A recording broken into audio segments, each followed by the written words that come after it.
So I decided to write down some notes of what my why is because I might get emotional and I didn't want to get too sidetracked. But what is my why? My why is actually two parts. So the first part is I just want to be healthy, straight up. I want to be an active and healthy and fit mom for my two boys. I want to be the mom that is running and jumping and playing with them and not sitting on the sidelines of life.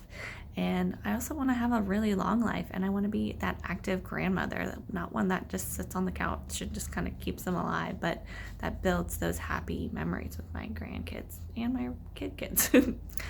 I know that health and wellness is so important, and with it, you can actually correct past health issues. I've had my own personal experience with this. First, with my celiac disease. I was diagnosed with celiac disease over 15 years ago, and prior to that, I was extremely underweight and dealt with severe anxiety. Once I was diagnosed, I went gluten-free. My intestines were completely healed and look like completely normal intestines and not the damaged mess that they used to be. And I also no longer have those intense, paralyzing anxiety attacks. Another thing that I dealt with off and on from childhood to adult is heart issues. I've always kind of had an irregular heartbeat, and it got really, really bad in my late 20s.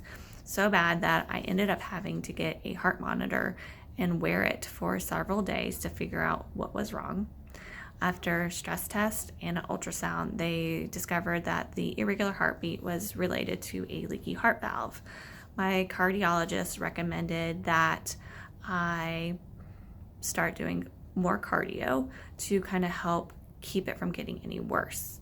So I did what any normal human would do, and I signed up for a half marathon. And I trained 3 days a week for several months, and I finished the race. And after that, I kept running. I didn't do it as frequent as I was when I was training for my race, but I did keep it up. And then I got pregnant. My pregnancy ended with a scary frenzy of an emergency C-section. I had just hours to live for both myself and my son, and I had preeclampsia and HELLP syndrome.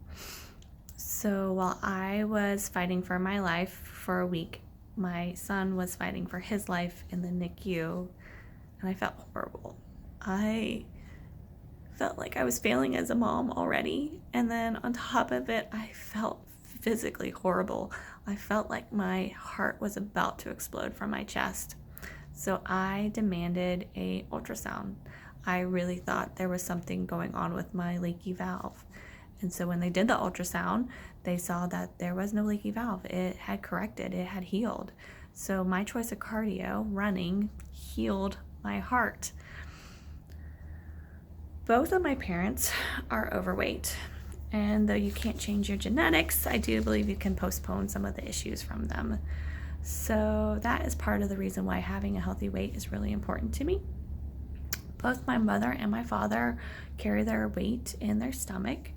My mother suffers from high blood pressure and is borderline diabetic, and my father has degenerate arthritis in his back and familiar tremors, and he also has AFib and is at risk for stroke. Now, the back issues and the tremors I've already been blessed with, but I can say that having added weightlifting to my fitness routine, I've seen a vast improvement in that when I get upset or nervous, I don't shake anymore, and I can go much, much, much longer without having any lower back pain. So I know that putting my health and wellness as a priority can turn back health issues. I've already experienced the healing power of my body and my own life. I know that keeping myself healthy will lead to a happy and bright future. So much of my journey is about health prevention and not about a number on the scale or a dress size. It is purely about health and happiness. Now, part 2 of my wellness journey is more personal and a little self-centered. My 2016 was like a Charles Dickens novel. It was the best of times, and it was the worst of times. In 2016, I welcomed my second son, Grant, into the world, and he is the most precious, sweetest, snuggliest little boy you will ever meet.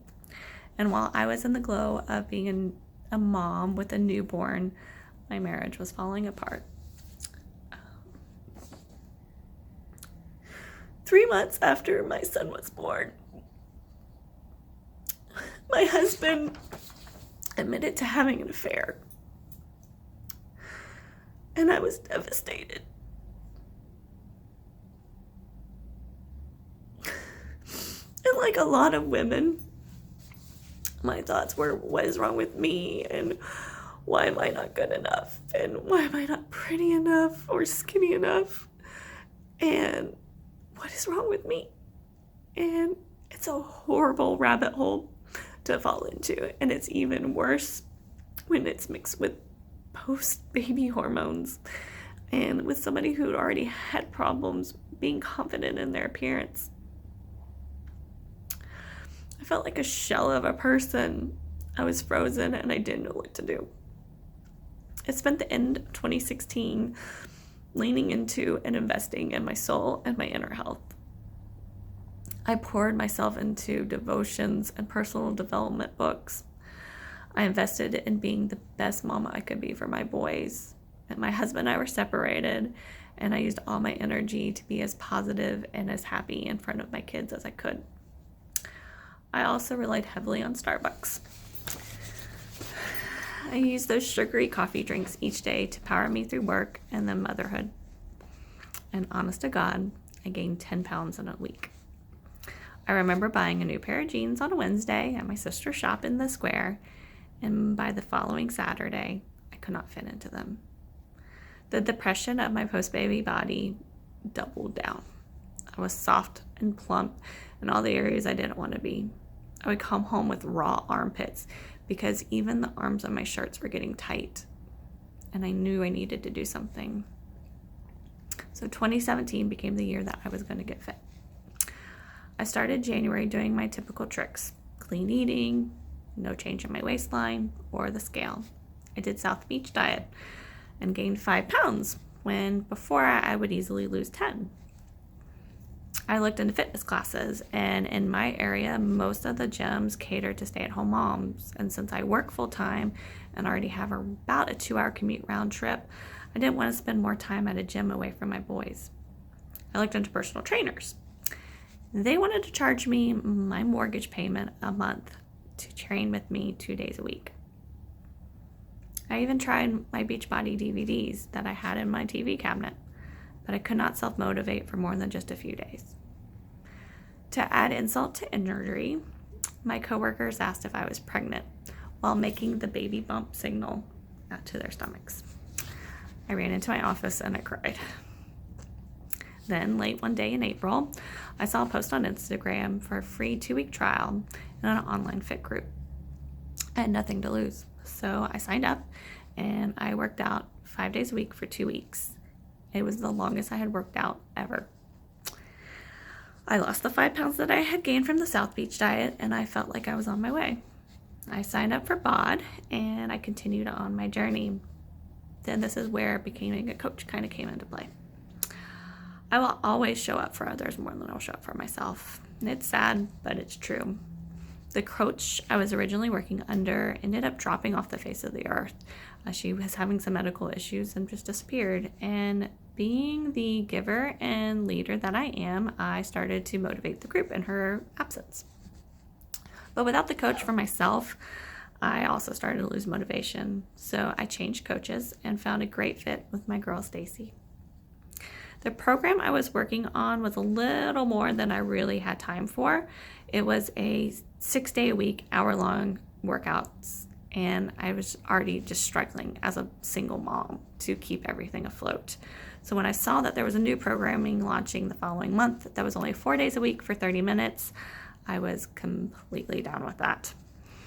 So my coach mentioned that I could sign up as a coach for free when I bought the new challenge pack. So I did it. I figured I had nothing to lose, and honestly, knowing myself, even if I could get one person under me as a client, I knew that would motivate me to keep me on my path. I have now lost 15 pounds and 7.5 inches. I'm feeling confident in my body and enjoy getting dressed again. I'm also leaning into the person that I am naturally. I'm a giver, and I love leadership roles. I love cooking and being creative, and I get to do all those things while being a coach. I also don't want anybody to ever feel as insignificant and as down on themselves as I did in 2016 and 2017.